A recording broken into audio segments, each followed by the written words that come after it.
un tema que es muy complejo. De por sí el solo tema, nombrarlo, es un tema que mucha gente evita. Voy a hablar del abuso. Voy a abusar, por eso llamé abusado y abusador. Espero que nos disculpen, pero algo nos pasó y se dañaron los proyectores. Bueno, oremos para que funcionen porque van a tener que prestar más atención para que estén tomando nota. No olvidemos las dos premisas, no me cansaré de repetirlo, pero es muy importante. Hemos avanzado, pero no debemos bajar la guardia. Aún los indicadores de COVID en Pereira están por encima del 60%. O sea que no es que estemos muy bien, hemos superado, entonces tenemos que seguir cuidándonos. Pero el segundo aspecto que el Señor nos hablaba es que no regresamos para seguir en las mismas. Tenemos que compartir más el Evangelio, tenemos que orar más. Este es un tiempo para estar metidos más con el Señor, cambiar las cosas que veníamos haciendo. Y les decía que a raíz de tantos acontecimientos recientes que de verdad rompen el corazón de muchas personas, y a raíz de unos estudios que estoy adelantando en este tiempo, el Señor me movió a hablar de un tema que puede ser hasta cierto punto vedado, pero yo no quiero hacer un tratado, pero sí quiero sensibilizarlos acerca de un tema delicado e importante en la actualidad, a todo nivel, que es el abuso. Y quiero, para iniciar, por favor, acompáñenme en sus Biblias, eso sí lo pueden hacer electrónica o de papel, a Juan capítulo 5, versículos 5 al 7. Yo los espero, preferiblemente si lo tienen en la nueva versión internacional, qué chévere. En su defecto, pueden tener otras Biblias, pero en el servicio siempre les recomendamos que tengan nueva versión internacional.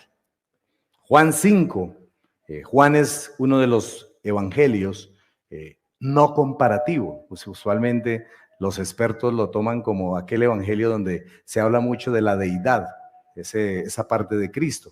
Mientras tanto, Mateo, Marcos y Lucas hablan más de la humanidad y son muy comparables. Todos aportan temas esenciales en cuanto a nuestro amado Jesús. Dice allí en Juan 5, versículos 5 al 7.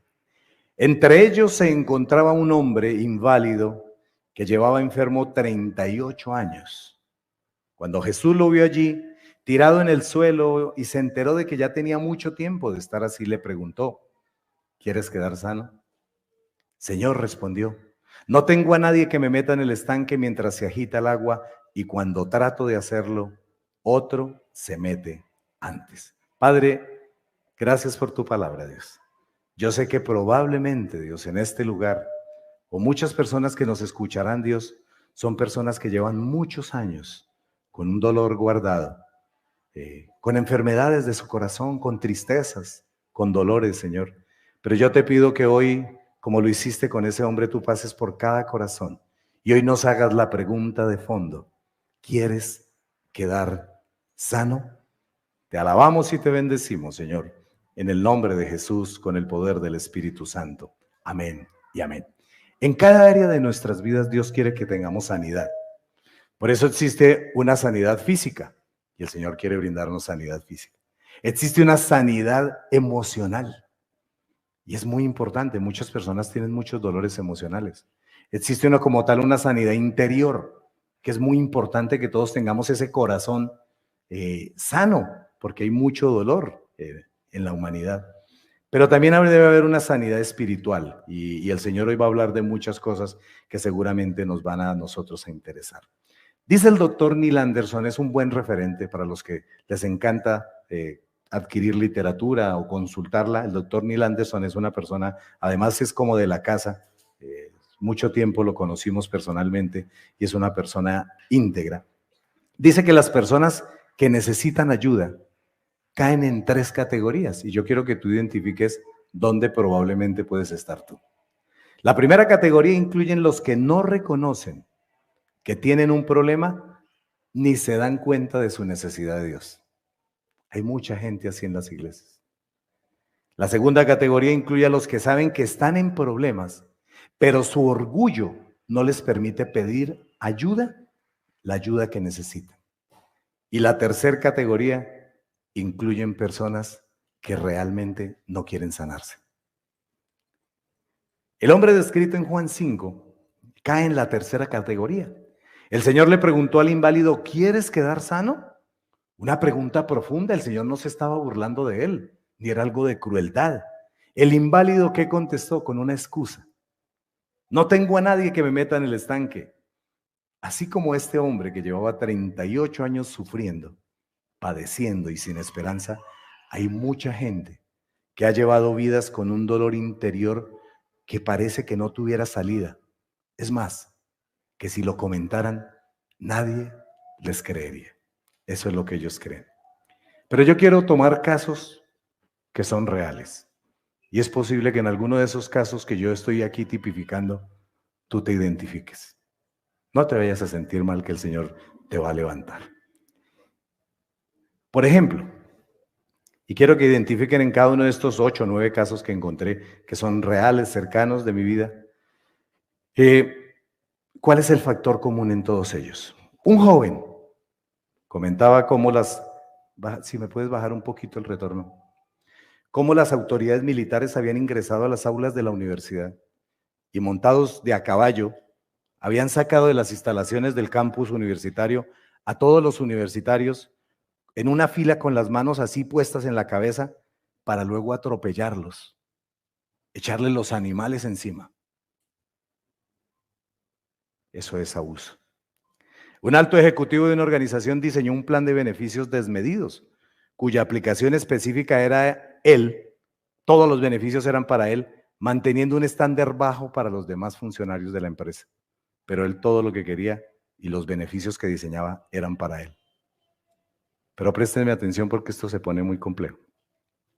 Una mujer de más de 60 años mantuvo por más de 50 años en silencio el abuso sexual repetido de parte de un familiar. Caso que fue conocido solo por su madre, quien para evitar la reacción del padre, un hombre alcohólico y muy violento, y que seguramente buscaría al agresor para matarlo, optaron por no enterarlo del tema.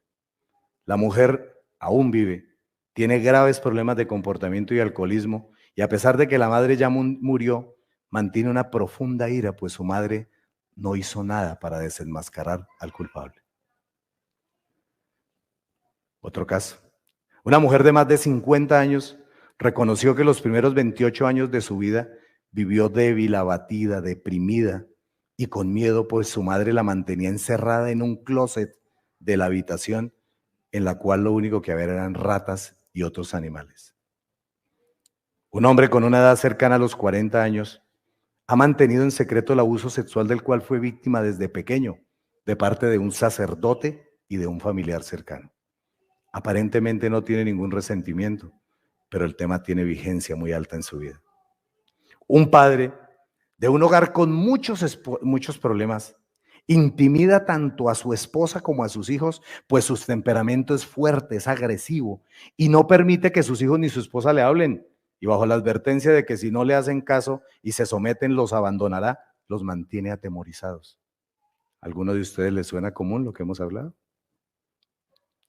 Una mujer de más de 30 años confesó acoso sexual de parte de un líder espiritual, quien además era su jefe, pues aprovechaba los tiempos en que se encontraban solos en la oficina para intimidarla con frases e insinuaciones desagradables. Un hombre ya anciano, cuya vida emocional y sexual había sido un completo desorden, pues tenía hijos con una multitud de mujeres, pero a los pocos hijos que se acercaban los trataba con vulgaridades, humillaciones, porque según él nadie lo atendía en su vejez, cuando él había sido el padre más irresponsable. ¿Te suena?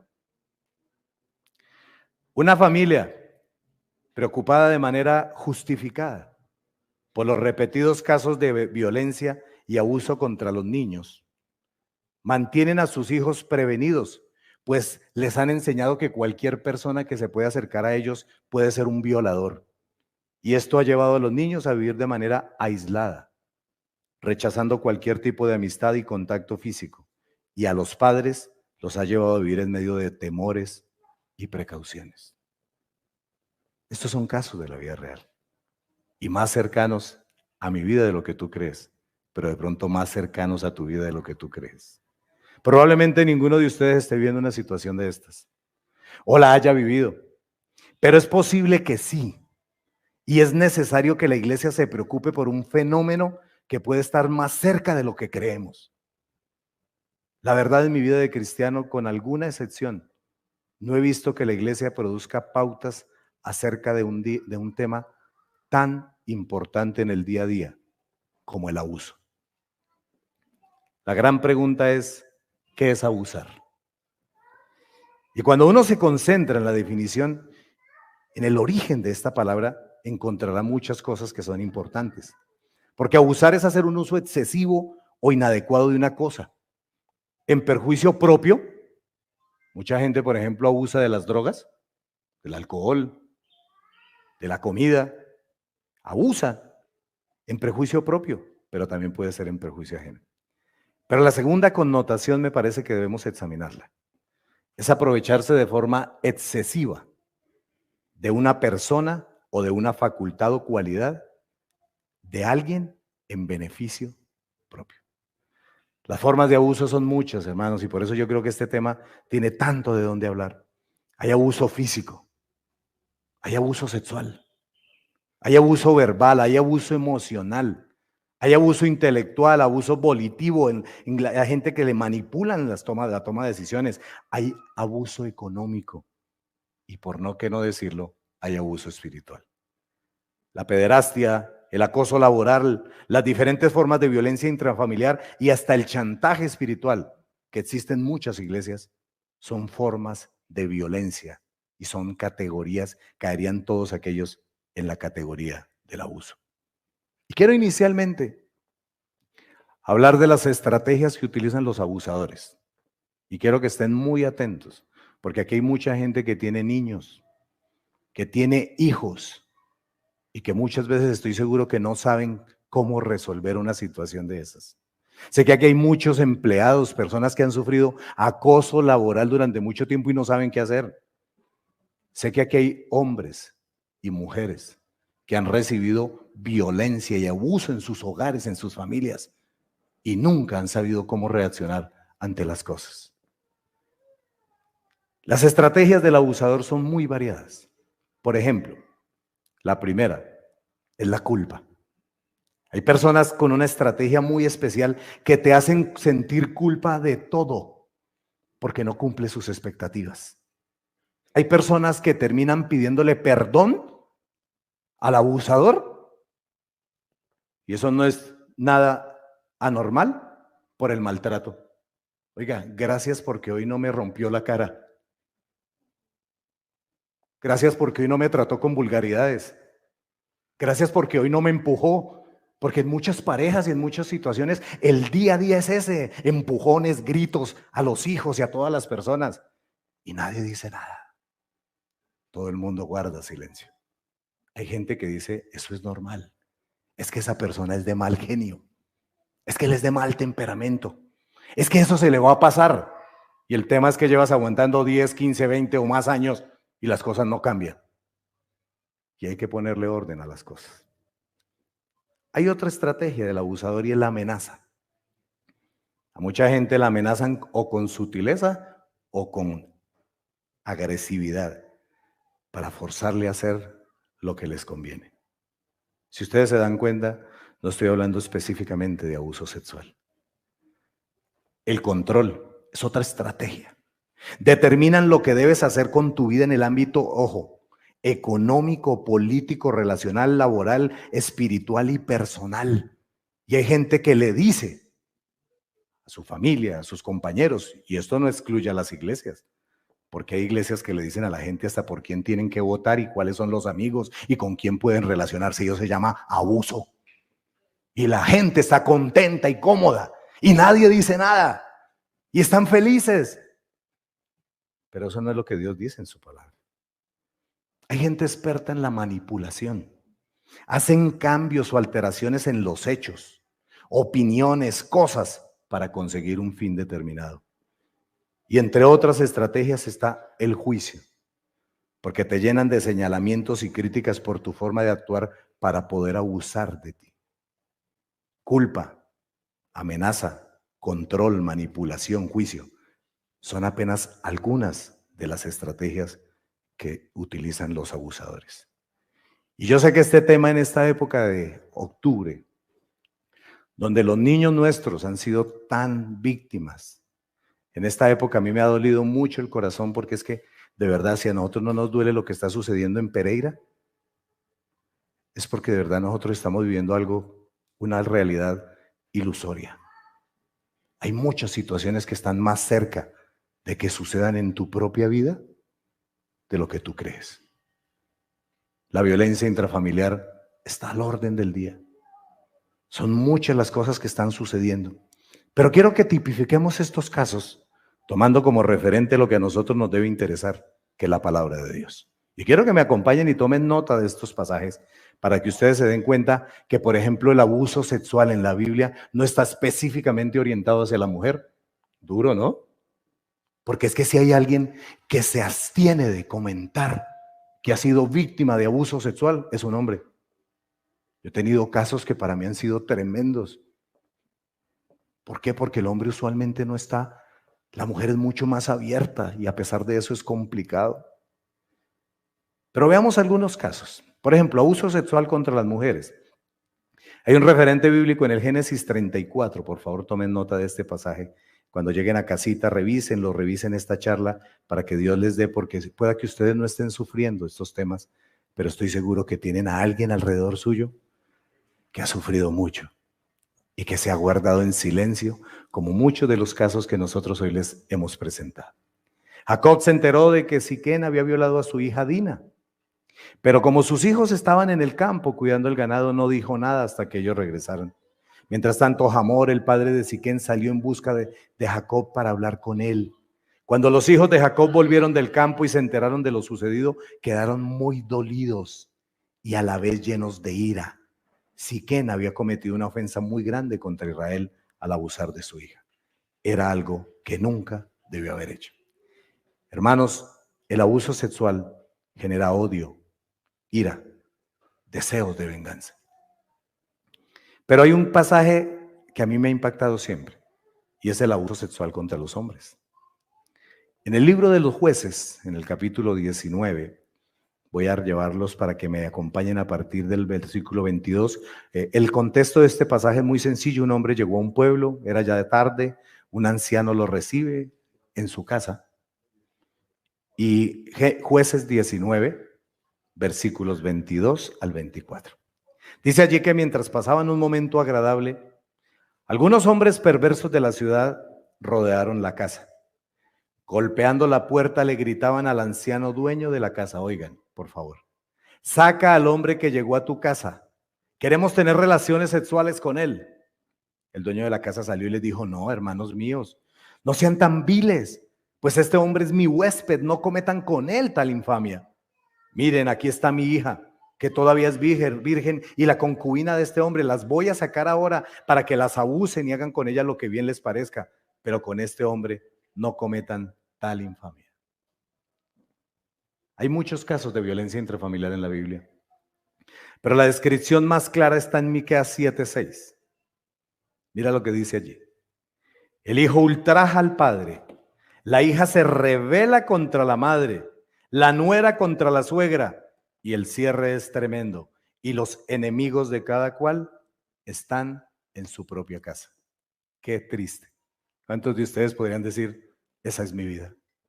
Los enemigos más grandes están en mi propia casa. Son mis padres, son mis hermanos, son mis hijos. Y es contra los que se descarga todo tipo de violencia, porque la violencia ya no solamente está dirigida contra los hijos, sino también contra los padres. Y es más frecuente de lo que uno cree. Hay otros casos de abuso. La palabra de Dios las da muy claramente. Por ejemplo, abuso de autoridad. Mira que en Marcos 10:42 es el Señor Jesucristo que desenmascara este tipo de abusos. Dice: así que Jesús los llamó y les dijo: como ustedes saben, los que se consideran jefes de las naciones oprimen a los súbditos y los altos oficiales abusan de su autoridad. Aquí tengo casos de personas muy cercanas que pueden dar testimonio de que han sido abuso en la milicia, en la policía, en las autoridades civiles. Hay mucha gente que ha vivido esto y el Señor Jesucristo lo expresó hace más de 2000 años y sigue repitiéndose, sigue dándose. Pero también la Biblia habla claramente del abuso laboral, acoso en muchos casos para mucha gente, y lo describe de una manera especial, motivando a las personas a que seamos obedientes a nuestros jefes, aun aquellos que son bien complicados, pero eso tiene un límite. Mira lo que dice Primera de Pedro 2:18. Criados, sométanse en todo, con todo respeto a sus amos, no solo a los buenos y comprensivos. Digan amén. ¿Cuántos de ustedes son empleados? Levanten su mano.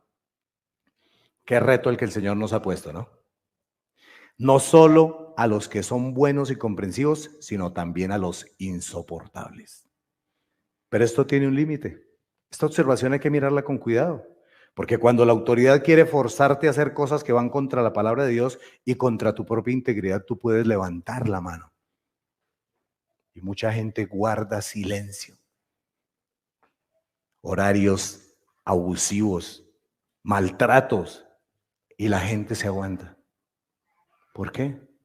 Porque muchas veces la gente dice es que tengo una necesidad, pero tú por la necesidad no puedes vender tu conciencia ni tu integridad.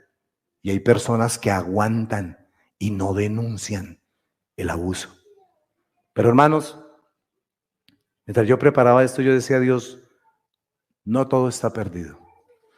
Porque bíblicamente disponemos tanto de un proceso preventivo, que es donde yo me quiero concentrar, y especialmente a todos aquellos que tienen niños, pero también a todos aquellos que trabajan, pero también para todos aquellos que son casados, pero también por todos aquellos que tienen relaciones, porque yo he conocido noviazgos que son desastrosos, noviazgos colmados de violencia, y aún así la gente decide casarse, a sabiendas de que lo único que va a recibir es lo mismo que recibió en el noviazgo. Pero hay gente que de verdad a veces pareciera que no se valora. Y yo sé que Dios hoy va a llegar muy al profundo de este tema. Veamos el proceso preventivo del abuso. Y espero que ustedes instruyan en esto a muchas personas, no solamente a los niños, porque muchas personas yo sé que a veces no saben qué hacer. El abuso en las escuelas, pero también en las universidades. Yo recuerdo un caso de mi propia vida. Hay muchos muchachos que, hombres especialmente, y lo viví con un compañero de mi universidad, porque en la universidad nosotros teníamos unas residencias estudiantiles. Allí en esas residencias se pierden mucho los límites, el respeto, la privacidad. Y estábamos en esa época de que a uno le encantaba la rumba y nos gustaba las fiestas, y entonces el que llegaba con plata pues invitaba. Y en una noche de esas, una noche de fiestas, una noche loca, como de pronto muchos de ustedes se han arriesgado a vivirla, lo violaron. El muchacho tenía 22 años, estoy hablándoles de más de 30 años, hace más de 30 años en la universidad. Y yo creo que uno precisamente a sus hijos y aún a sus hijos adultos hay que enseñarles y mantenerles y enseñarles a que tengan reserva en su intimidad. El Salmo 139:16 dice, tus ojos vieron mi cuerpo, mira, tus ojos vieron mi cuerpo, el Señor nos ha visto. Todo ya estaba escrito en tu libro, todos mis días se estaban diseñando aunque no existía uno solo de ellos. La privacidad es un tema de cuidado para cualquier persona.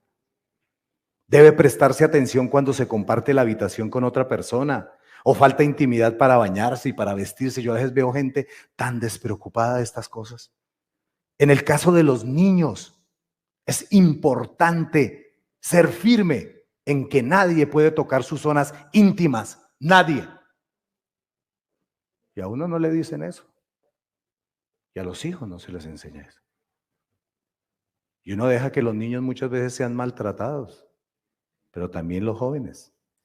En los casos familiares, laborales, aún en las congregaciones, yo le pido mucho cuidado a la gente. Yo a veces veo hombres tan especiales con las compañeras de trabajo y también mujeres tan especiales que tienen palabras que ni siquiera utilizan hacia sus cónyuges. La secretaria es la hermosa Y a la esposa le dicen, quite de aquí, india inmunda. Pero a las otras personas no. Y hay gente que se aguanta eso. Y yo digo, se los digo de corazón porque a mí Dios me ha tratado en eso. Hombres, sus palabras de atención, de aprecio, de cariño deben ser exclusivamente para su esposa. ¿Cómo así que usted trata tan ahí, tan amada y tan linda a la secretaria? Ay, ¿cómo te queda de lindo ese vestido? Pero a su esposa le dice, quite de aquí albóndiga. Es así. Seamos honestos. Pero son formas en que se va creando la violencia, el abuso, porque la gente no se acostumbra a poner límites. Y uno a veces ve gente que en las iglesias aprovechan, porque todos como somos, ahorita como estamos en un poquito de receso, de que no nos damos tantos abrazos, pero hay gente que uno a veces ve que se acerca como con un abrazo no tan santo. Seamos honestos. No podemos acercarnos, a veces hay que tener cuidado aún en las iglesias, esas caricias y contactos muy cercanos. No podemos caer en temor, pero tampoco excedernos en confianza. Y yo les pido que de verdad, especialmente enseñemos a los muchachos, a la gente, a los jóvenes, a veces aquellos, por ejemplo, que tenemos hijos que toda una vida han estado con nosotros, como son la mayoría.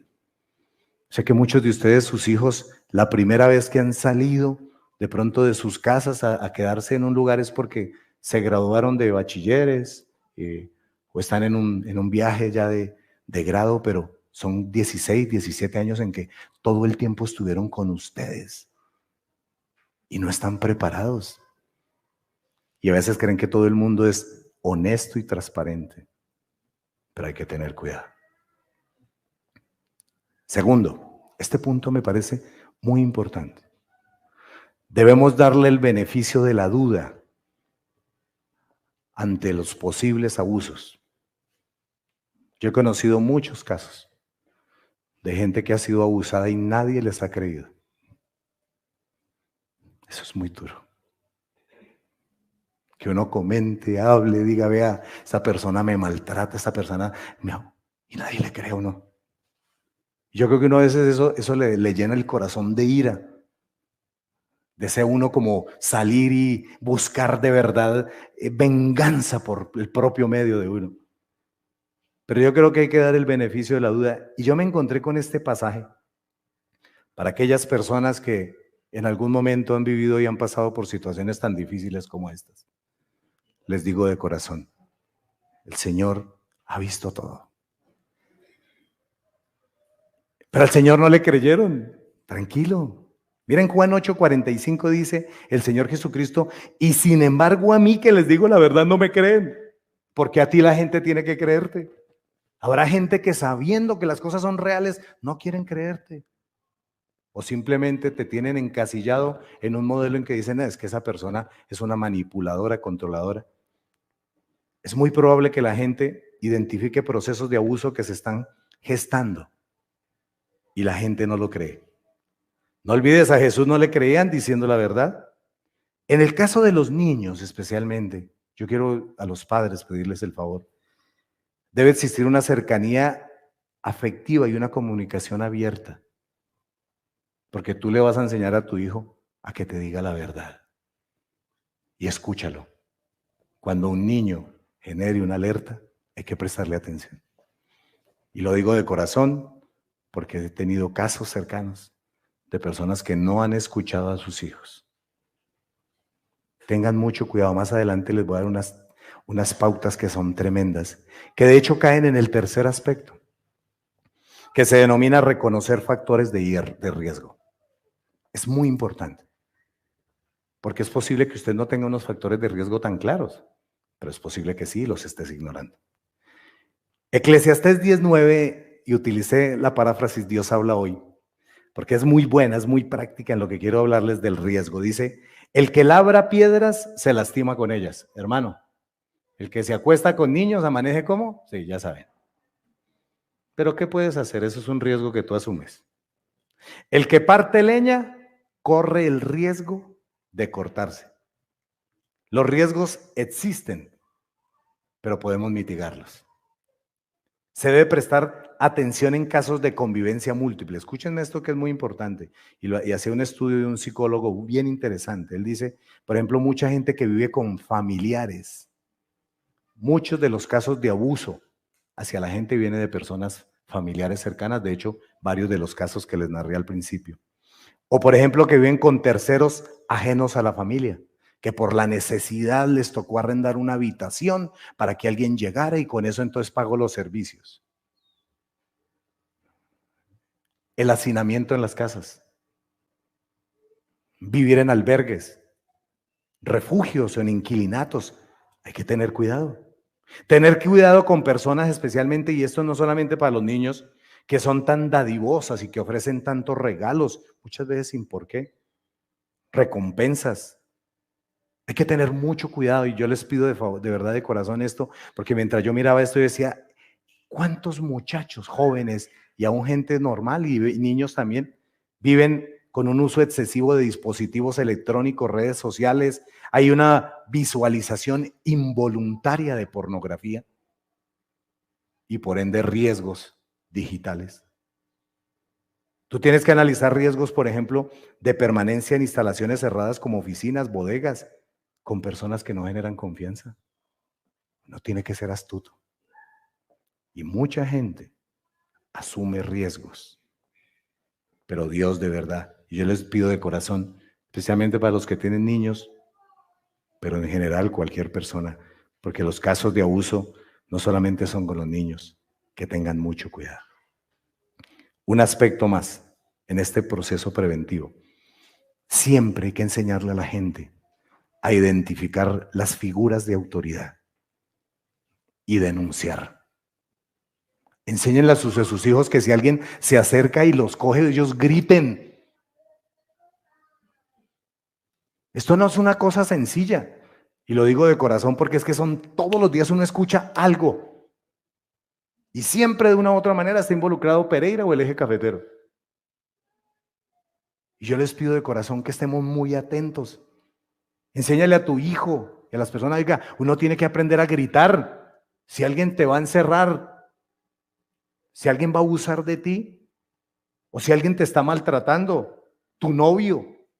Uno a veces le parece insólito, pero hay noviazgos y nuevamente no sé por qué el Señor me recuerda eso, porque yo también tuve noviazgos que eran así. Violencia, problemas. ¿Y qué puede esperar a una persona de eso? Romanos 13, 1, 2, hablando de las autoridades, nos dice que todos debemos someternos a las autoridades públicas. Pues no es autoridad que Dios no haya dispuesto, así que las que existen fueron establecidas por Él. Por lo tanto, todo el que se opone a la autoridad se rebela contra lo que Dios ha instituido.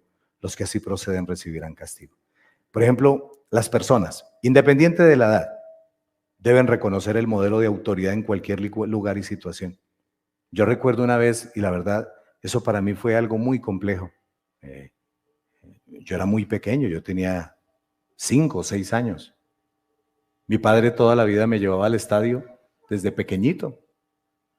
Y yo recuerdo que un día un policía, siendo nosotros, yo era muy pequeño, recuerdo el tipo nos echó el caballo encima. Pasó por encima de mi papá y de mi vida y yo decía, y yo duré tantos años con un odio por la policía, porque era un atropello permanente, porque uno veía que ya lo hacían como no les importaba contra quién lo hicieran. Pero yo aprendí de verdad y gracias a Dios cuando conocí al Señor, que uno primero tenía que perdonar, porque ahora tenemos que hablar del modelo correctivo, pero también uno tiene que aprender a denunciar. Y yo sí los motivo a ustedes. Si ustedes han sido víctimas, presten atención, porque hay mucha violencia en todo lugar. Y la gente no quiere hablar. La gente cree algo como, a mí no me van a creer. ¿Para qué voy a perder el tiempo? Pero recuerda algo, Dios está contigo. Y Dios te va a sacar adelante. Hay que tener mucho cuidado con esas delegaciones que uno a veces hace de autoridad. Tengan mucho cuidado. Por ejemplo, que usted le dice un día al celador del conjunto, es que voy a dejar ahí mi hijo, échele ojito. Eso no es correcto. sea, y muchas personas recuerdan eso. O les delegan una autoridad en una figura, en el hermano. Porque uno muchas veces no necesariamente tiene que ser abuso sexual. ¿Cuántos hermanos abusan de la autoridad? Porque los padres han dicho, es que si yo no estoy, su hermano puede tomar mi puesto. Eso es equivocado. Porque muchas personas abusan. Y hay hijos que crecen abusados y violentados por sus propios hermanos. ¿Por qué? Porque los padres no han permanecido y no han estado ahí en el hogar. Y hay mucha gente resentida. Y yo siento en mi corazón, y la verdad este tema a uno le llena el corazón de dolor, de saber que hay mucha gente que ha guardado durante muchos años, como ese hombre paralítico, 38 años guardando cosas que han estado en sus vidas y que las cuales le duele a uno el corazón. ¿Y cómo será a ustedes o al que lo haya vivido? En el área laboral, en el área eclesial, en las iglesias siempre existirá una autoridad. Hay mucha gente que ha sido víctima de abusos reales, económicos. Yo recuerdo un muchacho en una iglesia muy grande, ni para qué hablar, dar datos de nada más, pero él me decía, un día en la iglesia, bajo una manipulación, porque así son los abusadores, manipulan, le hicieron a cada una de las personas de esa congregación ir a una corporación de ahorro y vivienda a firmar unos pagarés, haciéndose cargo de una parte de la deuda para que esas personas tuvieran un sitio, que no es lógico, porque para eso existen las iglesias unos diezmos y unas ofrendas, pero a la gente la han manipulado económicamente y a mí me parece eso muy triste. Hay abusos en todo lugar y uno tiene que denunciarlos. Y uno tiene que estar atento. Y por eso me encanta que ustedes están prestando atención, porque seguramente en algún momento, si ustedes no lo han vivido, va a poder tener elementos de juicio para poder proceder de manera adecuada. Pero hay algo que quiero cerrar en este aspecto preventivo. Es algo que tú tienes que brindarle a la gente, porque uno, yo creo que vive hoy en día con tanta prevención. Y yo creo que lo más importante es uno también creer que contamos con el cuidado de Dios. El Salmo 95, 6 al 7 dice, vengan, postrémonos reverentes, doblemos la rodilla ante el Señor nuestro Hacedor, porque Él es nuestro Dios y nosotros somos el pueblo de su prado, somos un rebaño bajo su cuidado. Si ustedes oyen hoy su voz. Llegó el momento de creer. Nosotros no podemos estar en todo lugar con nuestros hijos, con nuestros familiares, pero Dios sí. Y nosotros tenemos que aprender, y eso es un valor fundamental que tú tienes cada día, que sales de tu casa, que tus hijos, tu familia salen de la casa, recordar que Dios está con ellos y que Dios tiene buen cuidado de tu propia vida.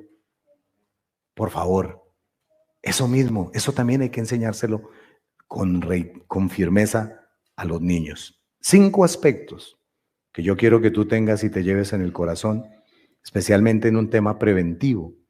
Primero, enséñale permanentemente esa reserva de la intimidad a las personas, no solamente a los niños.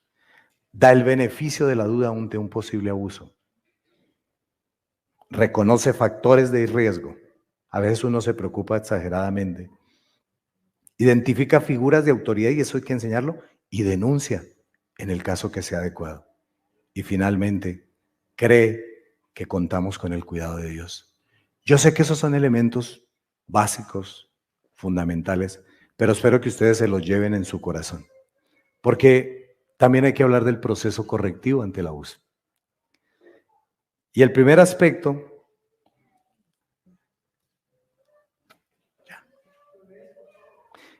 hay una persona que necesitan en el parqueadero, PFE 021, que no tenemos pantallas, no sé si esté aquí, PFE 021. ¿Sí? ¿Sí está aquí alguien?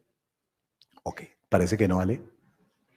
Bueno, el primer aspecto en el proceso correctivo es recordar que tú no estás solo en este proceso. Que si tú has sido víctima de abuso físico, psicológico, sexual, laboral, eclesial, del abuso que sea, porque son muchas las formas. Tú no estás solo en este proceso.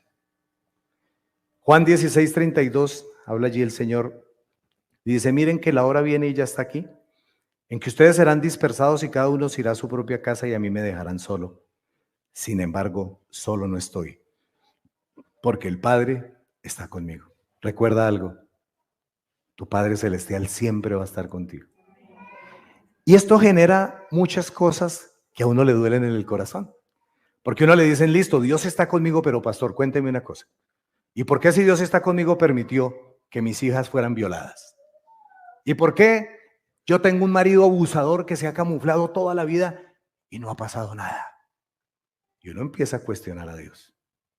Más adelante vamos a hablar de eso, porque es totalmente válido. Segundo aspecto. Hay que hablar de los pensamientos de suicidio. Y yo sé que esto es una puerta que tanto con mi esposa, el liderazgo, la iglesia tiene que abrirle a la congregación. Porque hay personas que de pronto creen que el hecho de que ellos hayan sentido desde hace un tiempo deseos de quitarse la vida, a raíz de vivencias, de experiencias, no solamente abusos sexuales, maltrato, abuso económico, humillación permanente. Hay muchas personas que han considerado que el suicidio es una buena alternativa. Pero eso viene de Satanás. Y tú puedes resistir y las personas pueden resistir los pensamientos de suicidio. Porque a cualquiera de nosotros se nos puede pasar. A mí me ha pasado. Cuando no era cristiano me ha pasado. Y a cualquiera de ustedes le puede pasar en un momento, en una frustración, en un dolor. Ustedes pueden decir, de pronto la salida más fácil es, pues me quito la vida. Si yo no soy importante para nadie, si no tengo sentido de vivir. Mucha gente cuando los hijos ya no están con ellos piensan de esa manera. Muchas personas adultas tienen que tener cuidado, por eso uno tiene que tener un plan de vida, porque a mucha gente cuando los hijos se van, se les acaba la vida. El fenómeno del nido vacío, que la gente no ha entendido, que para nosotros es el regalo más hermoso para uno como pareja, después de haber vivido, de haber edificado unos hijos, de haber tenido una familia, y que los hijos estén haciendo las cosas y que estén de pronto siguiendo al Señor con más veras. Eso es una alegría para uno poder seguir con la persona con quien uno convivió las cosas más difíciles de su vida. Pero mucha gente lo que piensa es en separarse, o algunos pierden el sentido de vivir. Es muy delicado.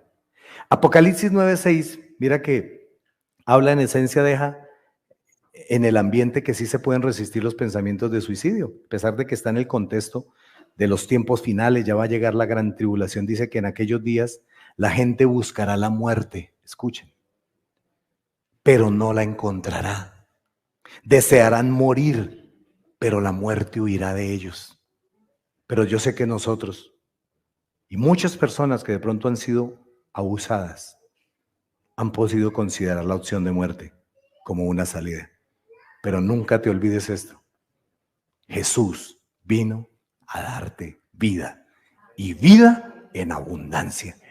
Y todo lo que venga de muerte no viene del Señor, viene de Satanás. Así de sencillo, porque Él vino a matar, a robar y a destruir.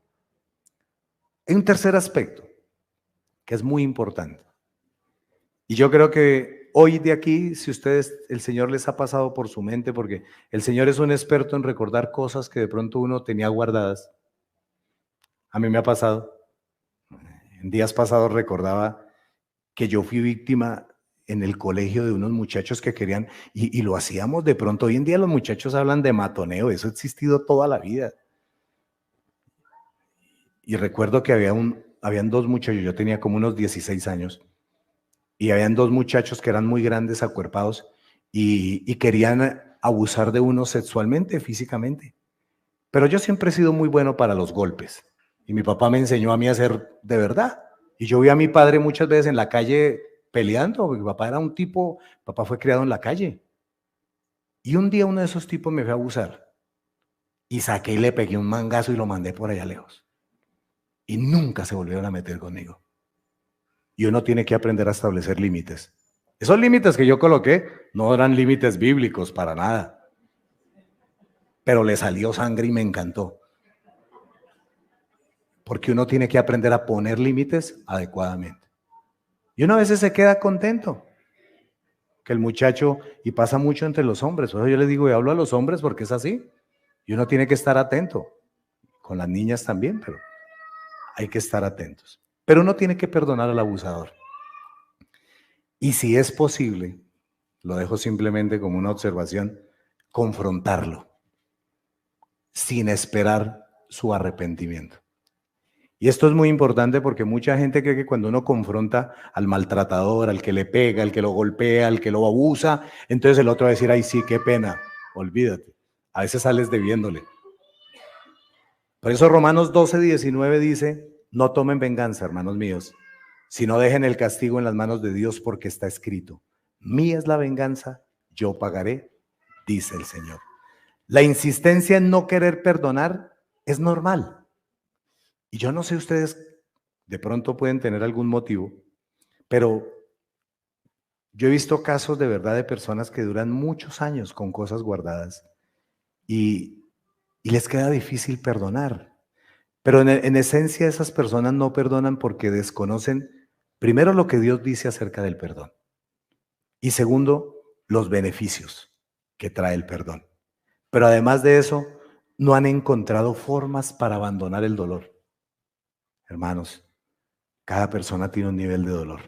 Así como los médicos son expertos y le dicen a uno, ¿le duele? ¿Cuánto le duele? ¿Cierto, Sofi? Sofi que es experta porque ella es anestesióloga, ella sí sabe cuando la gente le duele. No, que le está doliendo, pues póngale más anestesia porque el tipo le está doliendo. Y hay mucha gente que le está doliendo. Y tiene que llegar la anestesia espiritual. Tienes que darle palabra, tienes que levantarlo. Porque Dios, ¿sabes qué quiere en este aspecto? Que tú le entregues ese dolor. Y no te estoy diciendo que sigas y salgas de aquí como si hubieras escuchado cualquier mensaje, sino que si hay algo en tu vida de verdad. Yo sé que tanto mi esposa como yo específicamente estamos dispuestos para ayudarte y hemos podido ayudar a varias personas porque es un tema más común de lo que uno cree.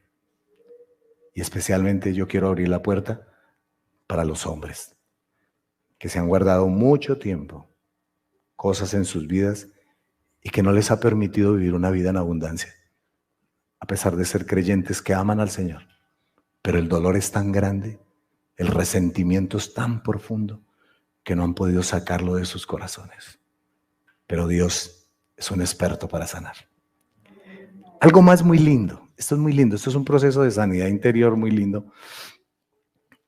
Hay dos autores que estoy leyendo ahorita, el doctor Neil Anderson, que es como de la casa, pero hay una autora que se llama Stormy O'Mairan, es muy bueno, y precisamente ella habla de que uno debe perdonar a Dios, y a uno le suena eso como, pero yo, ¿por qué voy a perdonar a Dios? ¿Qué pasó?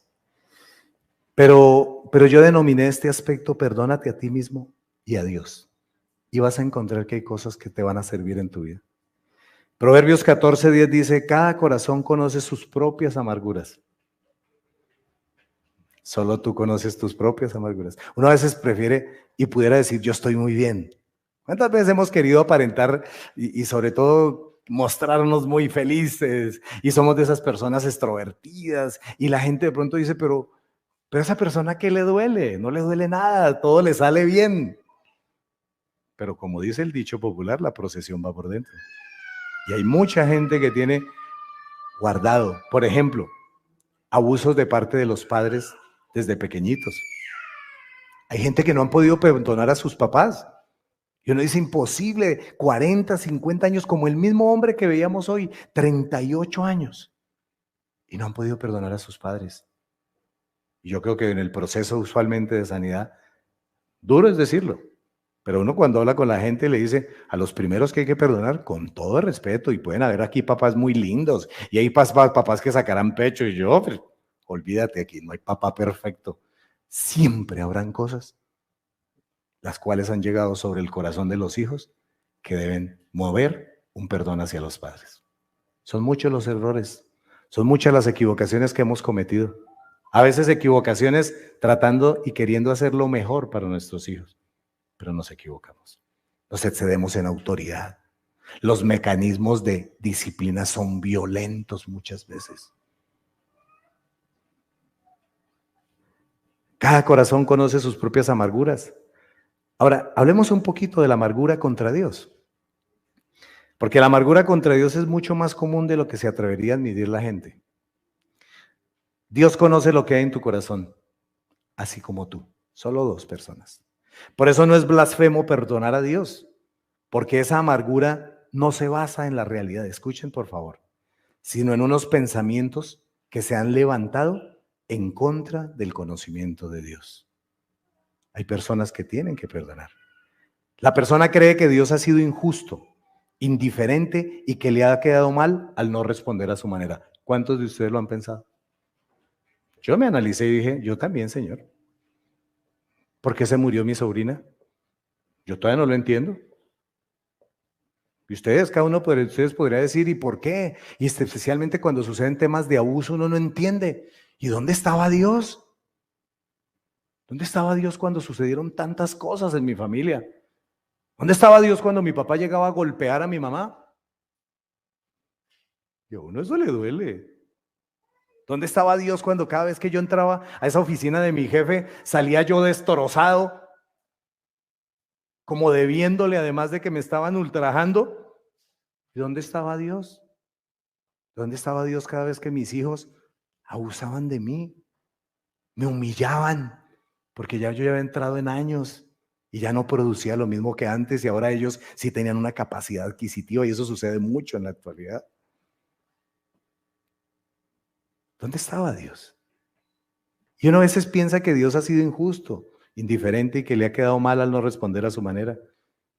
Pero también uno tiene que soltar la ira, la culpa, la condenación que algunos sienten hacia sí mismos. Necesitamos perdonarnos. Nuestros fracasos, el hecho de haberle fallado a Dios y también de haber herido a otros. Ahora vamos a orar por todo eso. Pero hay un aspecto, dos aspectos finales que quiero que ustedes se lo lleven. Y esto a mí me encanta, porque cuando ha habido abuso, mucha gente se subvalora, o como dirían otros, se pobretea, o se subvalora. Y Dios en su palabra dice que tú eres responsable de buscar tu restauración. Y la gente no le presta atención a eso. ¿Por qué digo esto? Porque hay mucha gente que está resentida. Resentida con la mamá, resentida con el papá, resentida con el pastor, retiro, porque es que ustedes no estuvieron, porque es que nadie me ayudó. Pero es que tú tienes que leer la palabra de manera integral. El Señor dice en tu palabra que tú también eres responsable en tu proceso de restauración para salir adelante en tu sanidad, no solamente los demás. Y hay gente que vive resentida, oiga, los demás sabían que me pasó esto y ¿por qué no hicieron nada? Tú también tienes que buscar tu restauración. Y quiero que lo leamos para que tú tengas ese pasaje como un marco y en casa, por favor, estarlo revisando. Segunda de Corintios 13:11. Dice la palabra de Dios, en fin, hermanos, alégrense. Busquen su restauración. Hagan caso de mi exhortación. Sean de un mismo sentir, vivan en paz. Y el Dios de amor y de paz estará con ustedes. Mira que tenemos una responsabilidad hacia Dios y es sobreponernos a todos los traumas de la vida y recibir sanidad. Él no está diciendo que todo lo tenga que hacer una persona externa. Nosotros también tenemos que buscar nuestra sanidad.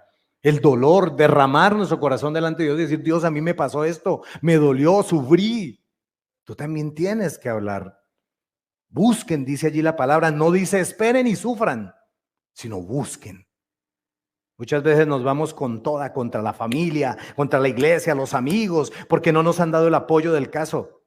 Pero Dios en este aspecto nos recuerda que hay una parte personal que tú tienes que buscarla. Y les digo algo, abriendo mi corazón, yo he hecho un examen de mi vida y he sido tan abusador y he vivido tantos momentos de abuso. Por eso este proceso tiene que ser algo permanente. Porque si uno no lo hace, aquí hay personas que sé que hoy en día, por ejemplo, reciben unas cargas laborales exorbitantes. Personas que ya no tienen tiempo ni para congregarse, porque lo único que tienen es tiempo para trabajar. Hay personas que reciben una carga muy alta y pesada en sus hogares, mujeres, amas de casa, abuelitas, que están llevando unas cargas que no, eso es un abuso. Personas que ya han trabajado toda una vida y bajo un chantaje económico, porque mire cómo es el abusador, porque no le falte algunas cosas, han sufrido abuso. Pero finalmente yo quiero darte una clave más, porque como les decía, no pretendo ser exhaustivo en un tema que es tan complicado, pero sí quiero darte, y era mi objetivo, espero haberlo logrado, es una sensibilización. Y es, apóyate en consejeros sabios, pero tiene que antes de eso surtirse una fase. El Salmo 119:24 dice, tus estatutos son mi deleite, son también mis consejeros. Mucha gente cuando tiene un problema, lo primero que hace es salir a contarle a otros. Salir y escribir allí en las redes sociales, a mí también me pasó, a mí también me abusaron, mi marido también me pegó, mi papá también me echó de la casa. Pero eso no es correcto. Antes de cualquier cosa y de abrir tu corazón con cualquier persona, vete a la palabra, tú eres un cristiano. Encuentra qué dice la palabra porque la palabra quiere sanarte. Dios quiere sanar tu corazón. Dice la palabra que tus estatutos son mis consejeros. Antes de llamar a un pastor, un líder, métete tú con qué dice la palabra acerca de lo que yo estoy viviendo. En 8 días, vamos a celebrar la reforma, vamos a hablar de la reforma protestante. Vamos a recordar y de verdad que la palabra es algo elemental. Todos debemos tener nuestras Biblias, tenemos que tener nuestras Biblias de estudio, tenemos que hacer las cosas, tenemos que aprender a buscar también en la Escritura la respuesta a nuestras necesidades. Es muy importante. Entonces, yo digo, antes de que tú empieces a buscar a cualquier persona, vete tú solo a la palabra. ¿Qué dice Dios acerca de este tema? Y ya cuando tú tengas un orden mental, ahí sí, busca un consejero sabio. Alguien que de verdad va a llegar, porque va a llegar el momento en que tú debes buscar ayuda de una persona sabia que te ayude en ese proceso. Pero ya tú tienes y conoces qué dice Dios en su palabra acerca de los temas que están sucediendo. 6 elementos que he tratado de dar, no necesariamente tienen que ser secuenciales. Simplemente recordar que tú no estás solo para Dios, que tú puedes resistir los pensamientos de suicidio, que tú debes perdonar al abusador y si es posible confrontarlo sin esperar su arrepentimiento, que debes perdonarte a ti mismo y a Dios, porque seguramente tienes cosas contra Dios, pero también debes buscar tu restauración y además apoyarte en consejeros sabios. Yo espero que este proceso, tanto preventivo como correctivo, sea una oportunidad para que Dios siga obrando en los corazones. Que de verdad todas aquellas personas que conocen de abusos, son muchos los abusos que hay, que uno encuentra a diario, no solamente en el área sexual con los niños, no, hay abusos laborales que son de verdad, para uno le duele el corazón. Hay abusos eclesiásticos. En muchas organizaciones hay abusos contra la gente y la gente se queda callado. Hay abusos intrafamiliares, violencia intrafamiliar y no solamente violencia física, sino hay medios de tortura, palabras, pensamientos y la gente se ha aguantado durante mucho tiempo y lo que no se da cuenta es que cada día está más hundido. Pero Dios quiere dar una respuesta y la respuesta está en su palabra. Y que de verdad Dios les bendiga, que el Señor los cure, que el Señor los acompañe y todo aquel que de verdad sienta en su corazón que tiene la necesidad de buscar un apoyo, no se preocupen. Nosotros somos unas personas sabias que hemos procurado y que en últimas hemos vivido de cerca lo que es el abuso. que como abusadores, porque aquí sí llega el momento más importante y otro día hablaremos del abusador, porque es muy fácil hablar del abusado, pero tanto el abusador como el abusado necesitan ayuda, porque ese abusador, si no recibe ayuda, replicará lo mismo con otra persona. Por ejemplo, y solamente para cerrar les doy un ejemplo, aquellos que creen que el matrimonio no le funcionó, pero en el siguiente sí. Es un maloso, un abusivo, un maltratador, un tipo que golpea a su esposa, que es un irresponsable. Lo hace en el primer matrimonio, lo hace en el segundo, lo hace en el tercero, lo hace en cualquiera, porque él también necesita ayuda. Pero mucha gente no mira eso. Simplemente ven al maltratado, al que le hicieron daño, e ignoran que todos finalmente, en muchas ocasiones de nuestras vidas, hemos sido abusadores y también en otras hemos sido abusados. Por eso Dios no guarda nada y mantendrá de verdad abiertas las expectativas para que, como aquello que nos decía allí precisamente, mientras viene la alabanza, Proverbios 14:10, cada corazón conoce sus propias amarguras y ningún extraño comparte su alegría. Yo sé que las amarguras y los dolores que cada uno de nosotros podemos tener, Dios las conoce. Y allí es donde Dios quiere obrar y allí es donde Dios quiere estar. Por favor, coloquémonos de pie porque sí hay esperanza, porque sí hay respuesta en Dios, porque el Señor quiere brindarte algo muy grande en este día y no quiere que te vayas de aquí